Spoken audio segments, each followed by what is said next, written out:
Hi, Hunter Hastings here. All economic progress, all economic growth, and the success of every individual business, no matter what size, is driven by a force we call entrepreneurship. It's not exactly what you read about online, about great individuals who break through the norms and discover something new, but it's got those elements to it as a process done at scale.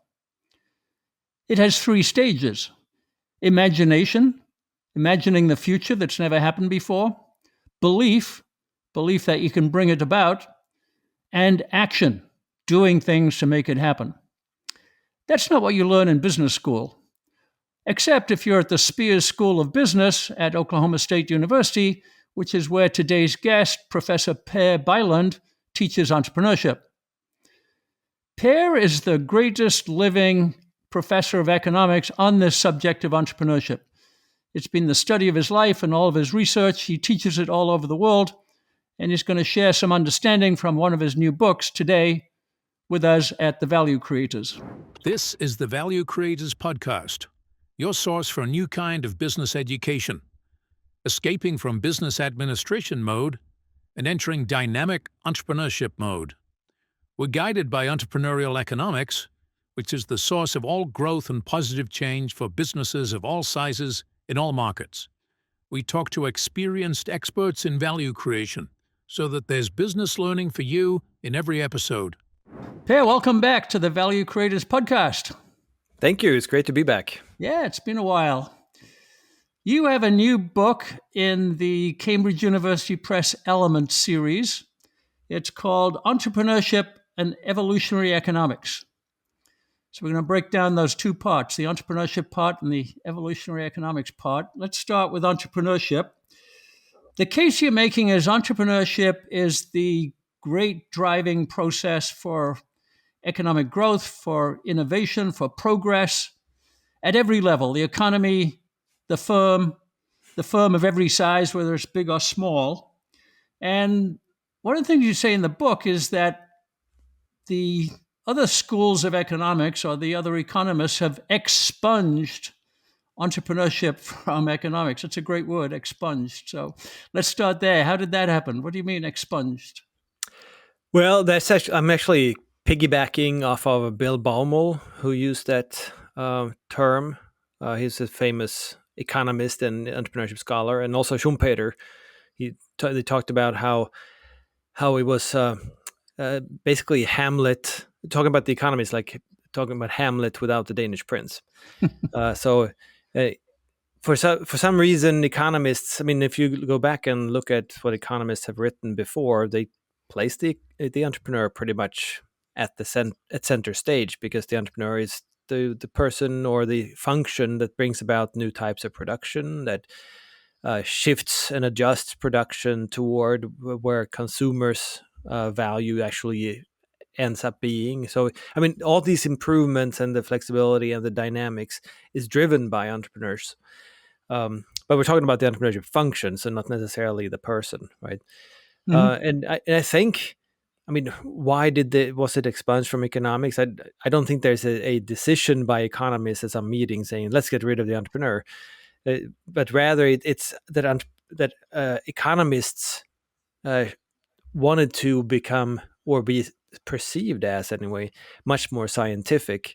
So they wanted to mimic the methods from physics and so forth to be able to predict exactly what's going to happen. So they moved from what is sometimes called verbal logic or verbal reasoning towards using mathematics and using large data sets and statistics and things like that. And you can't really have this creative force of the entrepreneur, that imagines a new thing and brings it about, and then maybe or not succeeds. You can't fit that into a mathematical equation, and you can't fit that into statistics either. It's sort of after the fact you can see the value of what was successful, but you can't really see the process. You can't see the function. Mm-hmm. So of course they had to get rid of it in order to save the models. I mean, they had two options: either get rid of the models and keep on doing what they were doing before, pretty much, or keep the models and get rid of entrepreneurship. You couldn't put a big E in the equation like they have K for capital. Couldn't we have E for entrepreneurship? They couldn't figure that out. Well, it's really hard to measure. I mean, we call it an equation for a reason, right? So Mm. it, I mean, and in a sense, there is an E in it. It's the error term, and that's where we would find the entrepreneur. Because anything that we cannot predict exactly, well, that's due to entrepreneurship. So, uh, what you have then, if you want to dig deeper into this, is these economic models and these economic equations. You have the error term driving the equation, but Hmm. that's exactly the opposite of what is possible in a mathematical equation. So obviously they needed to do something, right? Well, let's go to the other half of your title, Per. It's evolutionary economics. I mean, that sounds contemporary. It sounds dynamic. Tell us exactly what is meant by that term, and why does it fall short of your thinking about entrepreneurship? Yeah, and the whole Element series is on evolutionary economics, so that's why it's in the title too. Mm-hmm. It's not all that well known, I think, by especially people outside of economics, but also economists themselves. But it's a literature, I guess you could say, that started in the late 70s, early 80s, and reintroduces Schumpeterian entrepreneurship. So what they're saying is that, well, there is economic change. We can't just look at equilibrium. So economic change is there, and it's really interesting, and therefore we must look at how the economy moves towards equilibrium or away from equilibrium.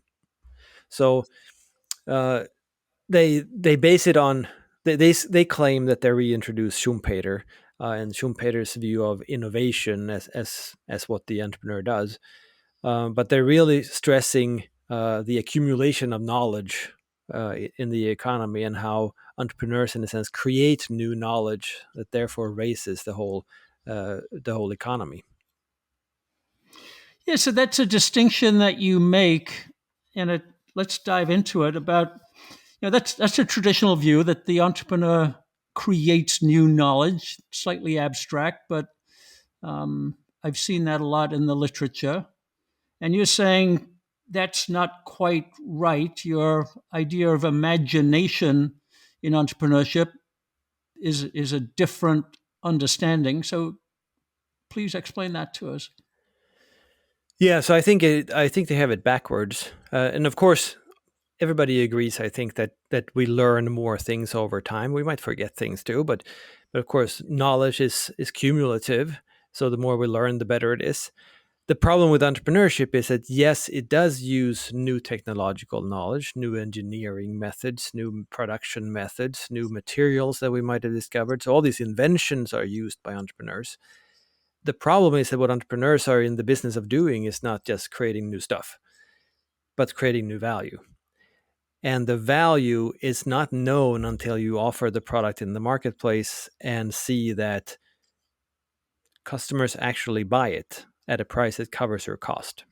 So you only know something about the value of what you're doing when you have concluded the process and the customer actually buys it.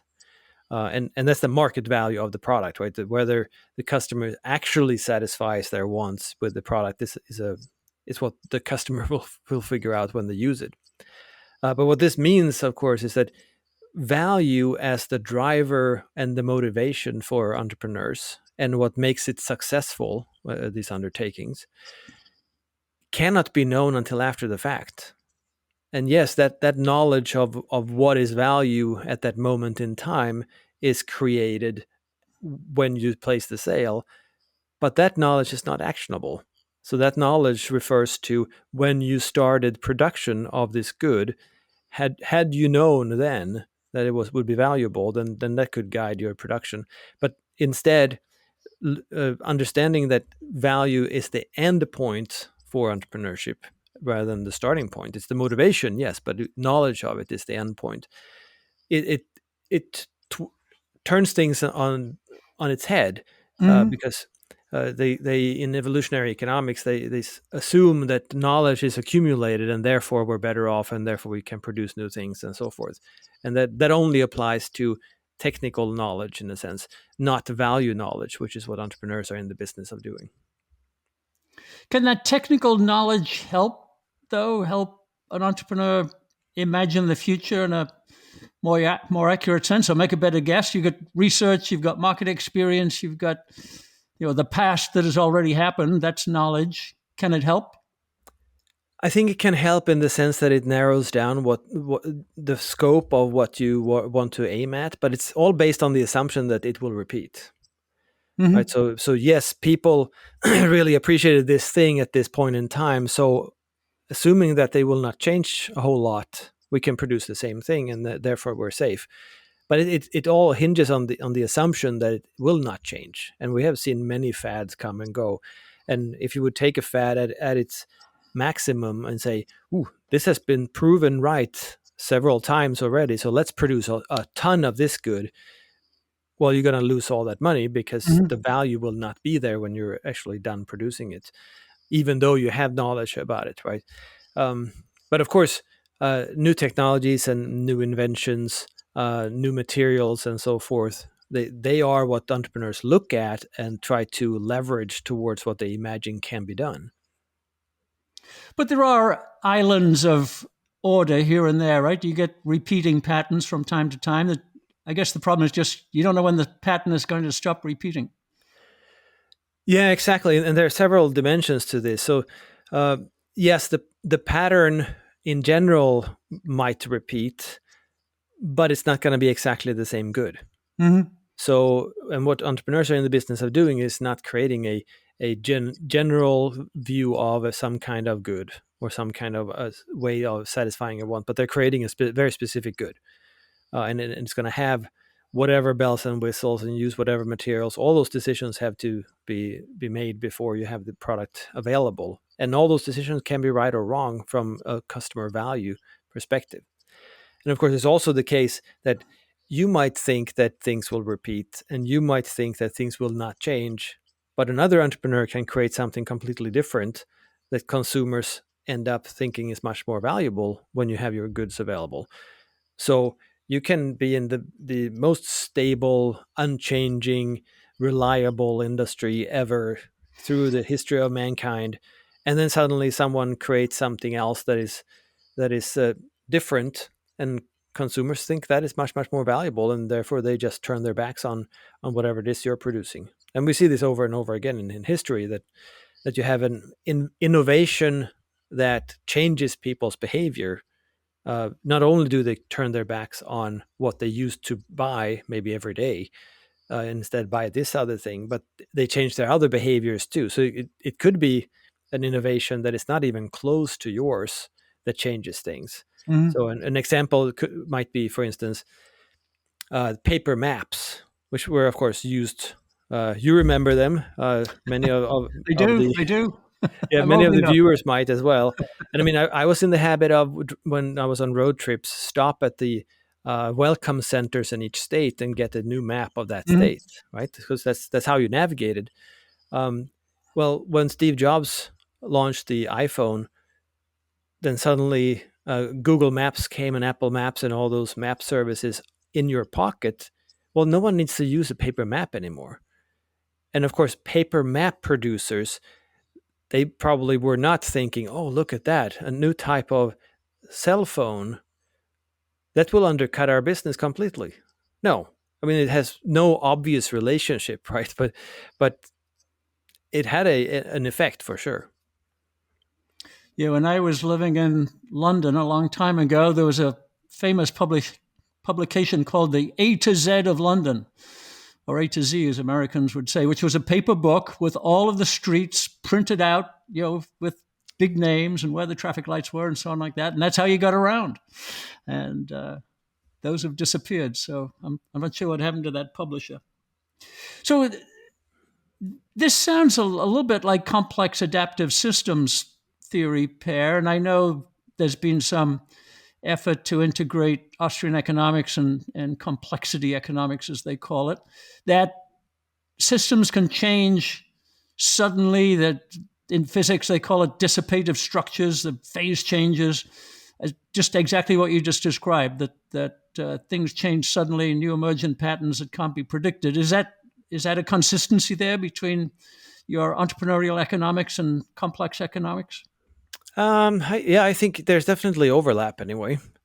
Um, I mean, it's not necessarily the case that the economy or the entrepreneurship driven economy is necessarily complex, but of course, it's getting more and more complex with time, and with entrepreneurs trying different things. And when entrepreneurs are successful, they of course create more value output with whatever resources are available, and that value output is of course more diversified and differentiated with every generation. So we're going to have a ton of different goods and a ton of different production methods, and there's constant adjustments between these, and also the introduction of new ones. So I mean, it's increasingly complex and increasingly decentralized in the sense that we're utilizing the division of labor to much greater extent. So you call this concept imaginative value creation, or at least that's one of the phrases in the book. Just drill into that a little bit more. What's the skill there, or the ability to imagine the future? Or is it as the systems people call it, emergent? We don't know how it happens; it just emerges. How do you imagine the future in what our friend Mark Packard calls counterfactual? It hasn't happened yet. How can you imagine it?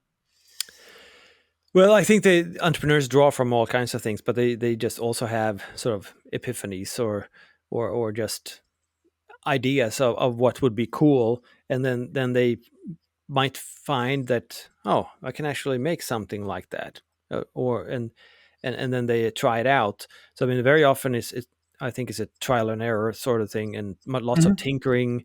They use their fantasy, but I think they're much more open to all kinds of influences from other people, from experiences, from what they see, what they hear. Of course, very selectively, because they have some way of categorizing what matters to them in their thinking and what does not. So, I mean, what is imagination?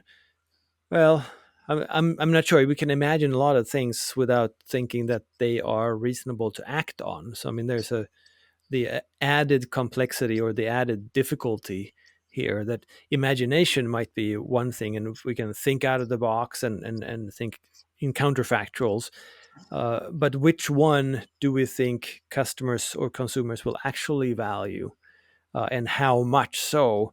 I mean, that's an added level to it that requires more than just imagining freely, right? That it needs to be directed by something, Mm-hmm. and I think that is, we talked before about empathy and things like that. Mm-hmm.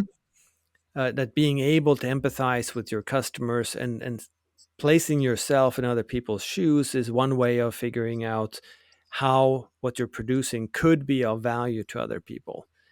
It's not necessarily right, of course, but it's a way of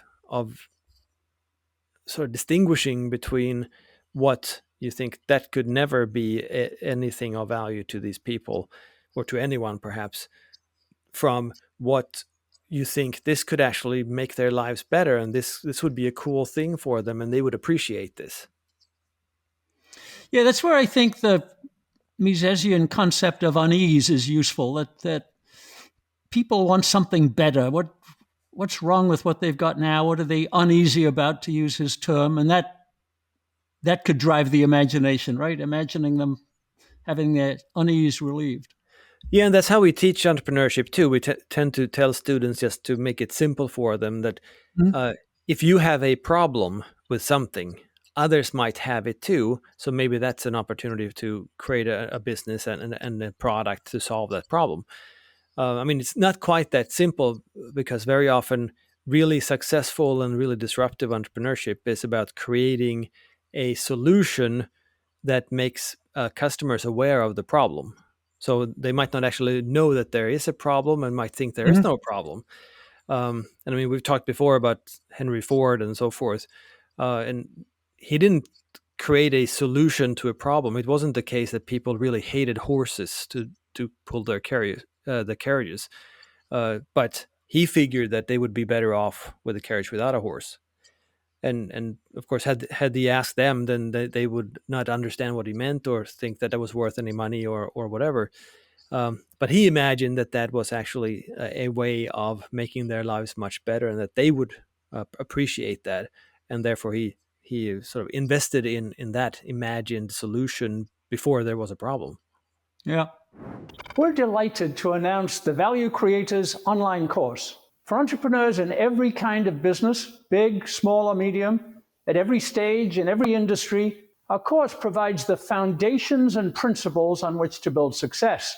Simple, clear purpose and principles give rise to creativity, innovation, and competitively superior business action. There are 11 foundational principles or mental models that together cohere into the value business model. Principles for value generation, principles for value operations, principles for value finance and accounting, and principles for value sustainability, as well as the new knowledge accumulation you'll need for continuous innovation. These principles are delivered by top business professors from top business schools: Mark Packard, Per Bylund, Gordon Miller, David Rapp, and Bart Vanderhagen. You'll find video lessons from them, along with downloadable tools, processes, and other valuable content. Master these lessons, and you'll master the most important skill in business: value creation. Go to thevaluecreators.com and click the course link.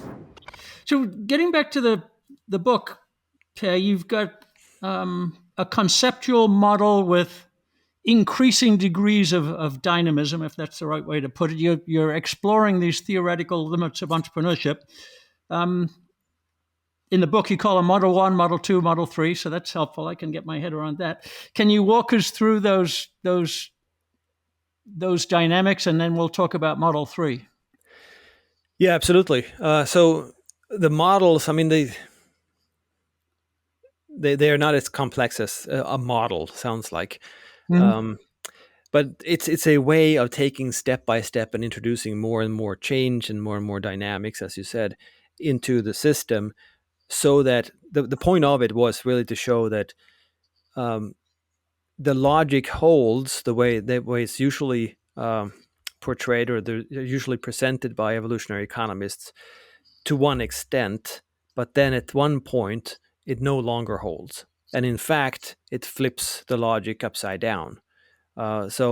It's actually the reverse of what they think. So in Model 1, I just assume that there are production processes in place already.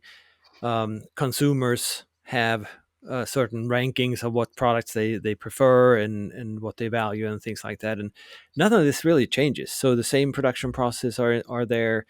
Consumers, they like the same things. It's just that we haven't maximized the system. So entrepreneurs can make money by figuring out that moving resources from this process to this other process will actually create more value, for the simple reason that customers really want more of that other product than they want of the former product. So it's a very simplistic model in which the prices really represent the misallocations, if you will, of the resources. So entrepreneurs simply they respond to these price differentials, and so they buy from those processes where resources are overused, and they shift them and sell them to processes or employ them in processes where they're underused. And therefore the value of the resource, of course, increases too, because it's being used to satisfy a higher want and produce a good that is has a higher market price. And very simplistic, but there's no change. So this model will lead to a point of equilibrium where you can't really change anything without getting a worse outcome. So it takes us closer and closer to general equilibrium, and every gain that is made is permanent. So it's never going to be any other way. And this is sort of what Kerzner and others are talking about when they're talking about equilibrating entrepreneurship and being alert to price discrepancies and things like that. In the second model, I introduce exogenous change to the system. So it's the same model, but here suddenly now it could be the case that you discover a new supply of a resource. So maybe you find more oil or find more iron or whatever. And it could be the case that consumers change their minds. So previously what they wanted apples, and now they want more oranges. So entrepreneurs still respond to price differentials, and they shift resources back and forth between these production processes in order to make money. But since consumers might change their minds, and since resource availability might change, this is only a temporary gain. So they will have to shift resources to where they do more good later on. And this changes their preferred entrepreneurship strategy, because they can't just respond to prices anymore, because the gain might disappear before they actually manage to shift the resource. And of course, there are many entrepreneurs, so other entrepreneurs might beat them to it. So the dominant or preferred strategy would be to try to foresee where resources should be in order to create the most value. Mhm. So there's more speculation now. There's more mistakes potentially, and also you can't really say that it's going to be equilibrating necessarily, because they might just end up suffering a loss, and the system itself is not consistently equilibrating either, because if consumers change their minds completely suddenly, then the whole production apparatus is sort of misaligned with what consumers want. And then in Model 3, I introduce endogenous change, where entrepreneurs themselves can cause changes and figure out Mhm. new ways of producing things and producing new things. And this opens sort of the possibility for uh, new types of products, new types of production processes that completely disrupt other processes. So this is what I argue in the book, is that this creates a very different conception of the economy overall, because now with disruption, well, there is no such thing as safe entrepreneurship anymore. You can't be a little bit passive but be a little safe. You have to consider that, well, whatever you do, and just like we talked about a minute ago, uh, no matter how stable your industry might appear, it could be disrupted at any point in time. Yeah, I that word disrupt. I always thought about it in the Clayton Christensen sense of it's defensive. Businesses don't want to be disrupted. And you're using it, I think, in a much more positive sense of moving forward, changing, creating new value. Is that right? Is positive disruption?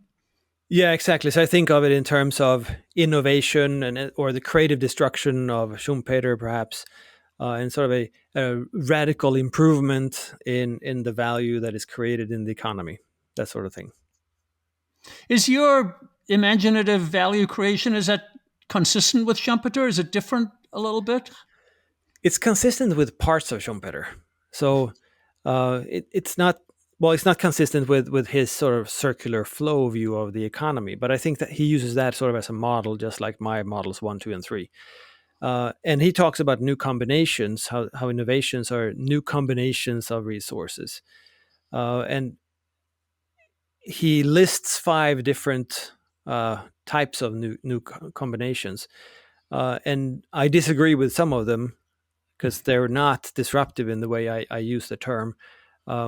So, for instance, he says that discovery of a new supply of a resource is a new combination and therefore disruptive. But I find that that sort of new combination is really Model 2 and not Model Yes. 3. Yeah, I see Um, that. so I agree with 1.5, I guess, of his 5 5 points, maybe 2 if you want to be generous. But the other ones, I think they are a different nature, and I'm not sure why he made this mistake, but it could be that he's starting from the wrong starting point with the circular flow, and therefore just didn't realize that there's a difference between endogenous imaginative creation and responding to exogenous changes. Well, you didn't have your Model 1, Model 2, Model 3 distinction. So Model 3 is really a cutting edge concept for economic growth and innovation. I think so too, but I'm not sure. It depends on how you read it, I guess. I mean, for many people, it's hard to read something and understand what you haven't previously understood already. So they read things into it, right? And I think that Model 3 is quite radical, and it's really my interpretation of what Mises was talking about, even though he didn't focus on entrepreneurship. But was it actually in Mises, or is it me reading it into Mises? I can't really answer that question. But I do see that, and as the book is really about, that the logic for the market process changes and it's flipped on its head because of the endogenous changes that happen in Model 3, but not in Models 1 and 2. I think of that in our current stage of AI, Per, that the entrepreneurs they're trying really hard to imagine what the future is going to be like for the consumer and the customer. You see a lot of posts on Substack and elsewhere imagining your life in 2030 when AI has advanced to some point that we can only imagine right now. So it seems like this is going on in the real economy right now. Do you think so? Yeah, absolutely. I mean, and I think it's always happening. I mean, the point in I make in the book about Model 3 is that even if no one is disrupting or innovating and therefore causing changes in the economy, no one can be safe from someone maybe doing it. Mm-hmm. Right. So all it takes is that there is a potential that someone could be creating a new type of good that will completely pull the rug from under your feet. And therefore, you have to defensively, as you mentioned, defensively innovate to sort of try to get closer to where that innovation might be, and therefore not get disrupted when or if that happens. The problem being, of course, that well, then you might be the one causing the disruption Mm-hmm. because of that innovation. Yeah. So there's another concept in the book that's fascinating. You call it an infeasibility zone. And I imagine that's in Model 3, and is that between where we are now and what we can imagine? What's the infeasibility zone? Yeah, it's really a concept that I borrow from my previous book, The Problem Production, in Mm-hmm. which I say that you people tend to focus a lot on incremental changes and incremental innovations, and they're important, but you're not going to disrupt anything with an incremental uh, innovation. And if you want to not compete with incumbents where they are right now, you have to take a couple of steps ahead, and you have to create something new that maybe they didn't see coming, or that is not the obvious next step. Of course, that's still that's speculative, so you can't know the value of it. But if you do find value in it, and if you do create a product that consumers like much better than others are producing, then you're going to disrupt everything, and you're going to be the only one, at least to begin with, to produce this product, and you can capture the whole profit. And the infeasibility zone is sort of in between there, where you don't innovate enough to be disruptive and don't innovate enough, and therefore you're sort of you're competing with a lot of incumbents instead of coming from out of left field. Yeah, I equate that in my mind in real life entrepreneurship to belief. So we've got to have the imagination of the future that doesn't exist yet. But to be an entrepreneur, you got to have some belief that you can actually get there. You can get through the infeasibility zone. Is that right? Yeah, no, absolutely. And I mean, that is part of why, I mean, if they act, obviously they have to Mm-hmm. believe that they can do it. And the question for us is, how do you form that belief? And how do you make sure that it is correct belief and not just some fantasy and that sort of thing? And those are much harder questions to answer that I don't answer in the book. Mm-hmm. No, right. That's a cognitive issue, not an economic theory issue, I think. And then the discipline of all of this that we can't ever escape from is what you call the value calculus, that we've got to create more value than the price we charge, and the price we charge has to be greater than the cost that we incur. So talk us through value calculus. Yeah, it's something that I use in my teaching too, because I think it illustrates the problem in a simple way. And what I say is simply that, well, for things to work out, value must be higher than the price, which must be higher than the cost. And what that means is that in order to sell something to a consumer, the consumer must think that the product is more valuable than the price, or they wouldn't buy it. Um, and the price, of course, nobody really cares about money themselves, but about their purchasing power. So it's really a matter of the opportunity cost in the use of that money. So if you offer them a lot of value in their eyes, at a price that to them is cheap, it's going to be pretty easy to sell it. And if, simply because other products available at that price or other uses for their money give them less pleasure, less value, less satisfaction. Uh, for you, however, as an entrepreneur, you can't decide what value something has for customers. You can only try to guess it or Mhm. form a belief around it or something like that. And you also cannot tell what price they're willing to pay, because that's just a derivation of or a function of the value. What you can do, of course, is choose what price to try to charge. But the closer you get to the value, or if you exceed the value for the customer, you can't really sell it at all. You need a lot of advertising and persuasion in order to do that. And the lower it is, the greater the difference between the value and the price for the customer. Well, the greater their profit. So the easier it's going to be to sell it, and it's basically going to sell itself, as they call it, right? So of those, value and price are not really uh, choices that the entrepreneur can make, but guesses of what are the best ones. And they, in turn, justify the cost, which of course, the entrepreneur will need to try to keep lower than the price that they estimate that they can charge. But that is what an entrepreneur can deal with and choose, because you choose how to produce your product, how many to produce of it, what technology to use, what materials to use, and all these other things. So what you can really do is, after you've imagined the product, figure out how to produce it in the best way possible by choosing your costs, so to speak. And of course, your profit is the price minus the cost, which is an obvious thing to say. Um, but the issue here, of course, is that value determines the other things. So value determines price, because otherwise the customer will not buy it, and the price that you think you can charge for it, and how many products too. So price times quantity, really, that sets the upper limit or the ceiling for how much costs you can take on to produce it. Um, and what I try to do with this is just show that, well, uh, is to show that um, value is the motivation, and also what drives the other uh, parts of the calculus. So value Mhm. drives the price, which justifies the cost, and not the other way around. So it's not the case that as many unfortunately start businesses, that they oh, I want to produce this sort of thing. So what are my costs? Oh, this.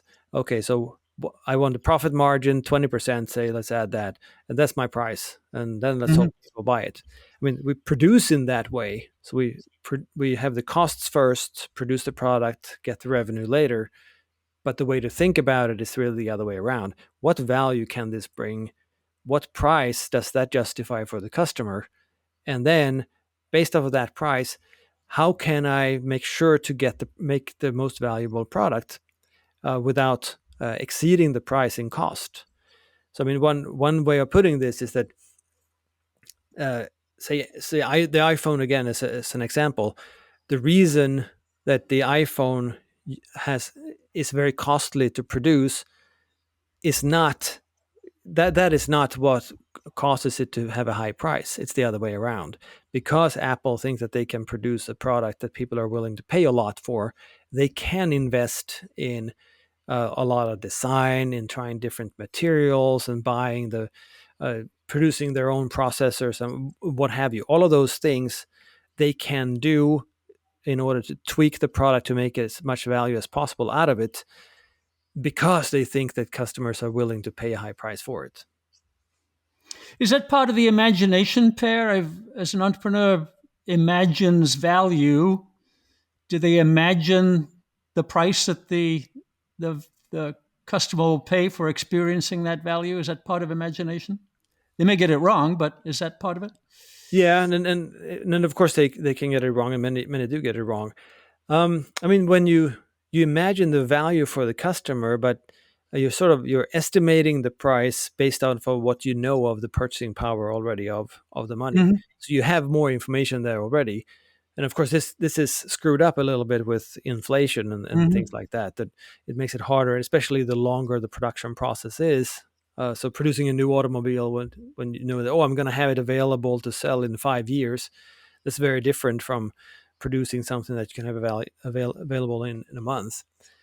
But it's an estimation, and Mises calls it an appraisal uh, Yeah. of what you can sell it for. So it's you have more data or more things to rely on in order to estimate that price. But first, you need to know the value in order to do that. Jeff Bezos at Amazon had an expression he called working backwards, which is imagining the customer experience, which is kind of another word for value, Yeah. and then working backwards from there to design the product and the price and so on like that. That sounds pretty consistent with your Model 3. Yeah, and I think most successful entrepreneurs are really consistent with an Austrian perspective on Mhm. entrepreneurship. I mean that's not really a surprise. I mean, what is surprising is that they put it in such clear terms, I guess. So let's just cover one more point, Per, and that's institutions.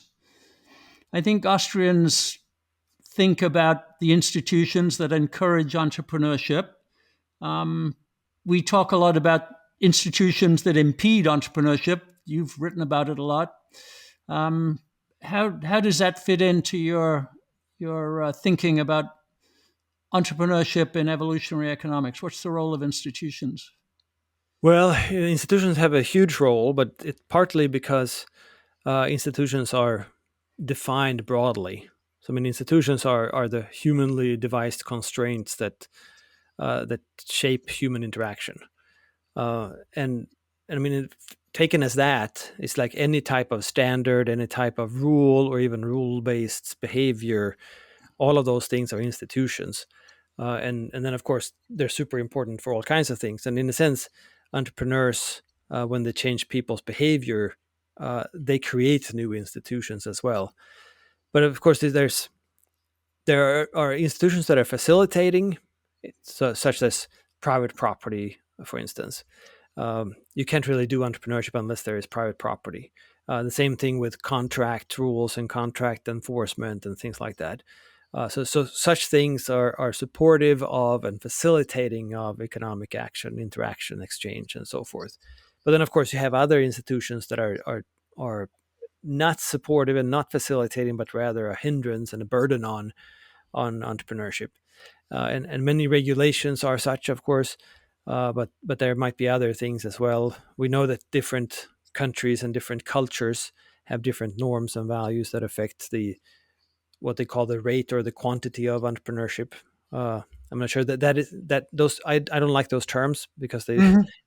I mean the quantity of imagination that doesn't make any sense. Right. But it does affect how people act and react, and whether they take advantage of the political system or serve consumers and things like that. So there's a shift back and forth, depending on what sort of institutional makeup you have in any situation. And of course, entrepreneurs also create and challenge institutions. So there's a constant dynamic between entrepreneurship and the institutional framework.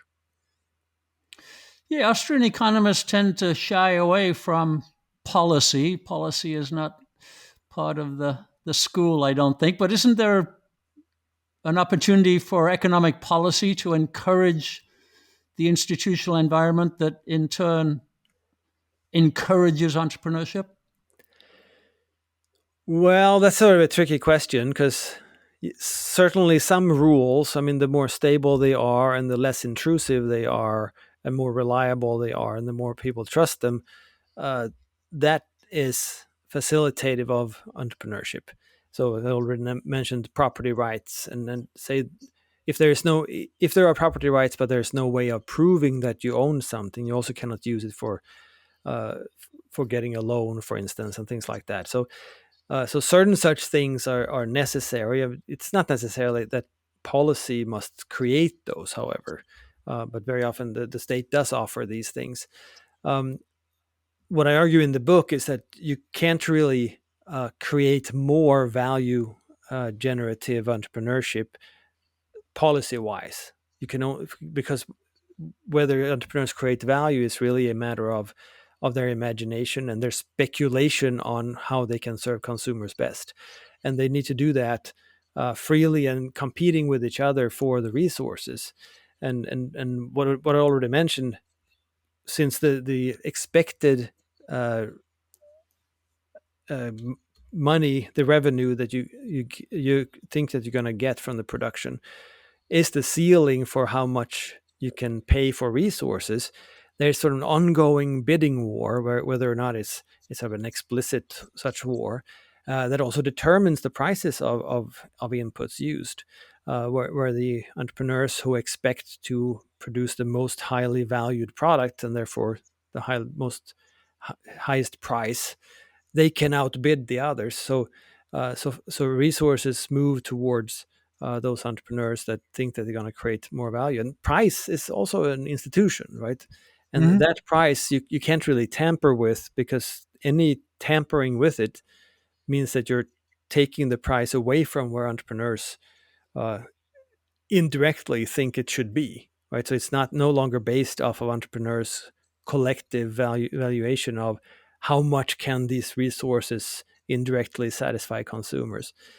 So very often these uh, many people unfortunately believe that the government can step in and they can support certain enormous projects, whether or not they're possible, and that creates sort of knowledge spillover and spillover effects that such that more entrepreneurship and more innovation, they mean invention, happens around it. So um, the space program is one where Mm-hmm. had the government not stepped in to do that, we wouldn't have, say, the GPS system, because that's part of the satellites and everything like that.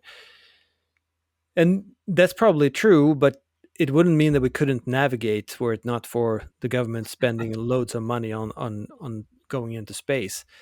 I mean, entrepreneurs, they try to satisfy consumers on consumers' terms. Government doesn't try to do that, and you can't get anything for free, really. So it's not the case that just because the government steps in, we suddenly get a lot of inventions that we otherwise wouldn't get, and there's no cost to it. So I mean, entrepreneurs would have instead invested in.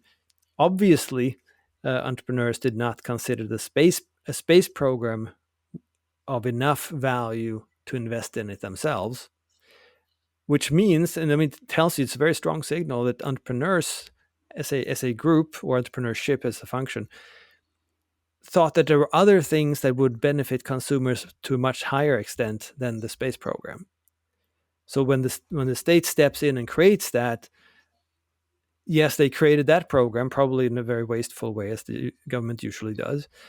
And then there were other add-on inventions needed that entrepreneurs or others created.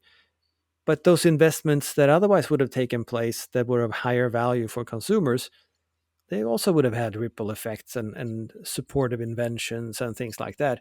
And those we didn't get. And that would be much more in line with what consumer actually value. So I mean, that argument by Mariana Mazzucato and others that the Mm-hmm. government can sort of create growth and create prosperity by simply stepping in and investing enormous amounts in these um, otherwise impossible or sometimes still impossible projects, that's simply a matter of ignoring the opportunity cost. So I mean, it's basically failing not only Econ 101, but the very first lecture in Econ 101. Well, let's wrap it up there for time, Per. Your concept of entrepreneurship as this imagination driven value creation is very powerful. Model 3 is the way that we should think about that, advancing prosperity, advancing growth, advancing innovation. And so we'll continue to try to get the word out to get people to understand that. Yeah, absolutely. I appreciate that. Thanks, Hunter. Well, we'll link to your book. We'll link to some of your other books. People can find you on LinkedIn. Is there anywhere else you'd like us to send folks to find out about your work? Yeah, absolutely. They can follow me on X, or what used to be Twitter. I'm very Mhm. active there, and I post mostly on economics and entrepreneurship. Good. We'll find you there. Thank you very much. This has been another episode of the Value Creators Podcast. Thanks for listening. You can visit thevaluecreators.com for links and resources related to this episode. And check hunterhastings.com for more content on entrepreneurial business management based on value creation principles.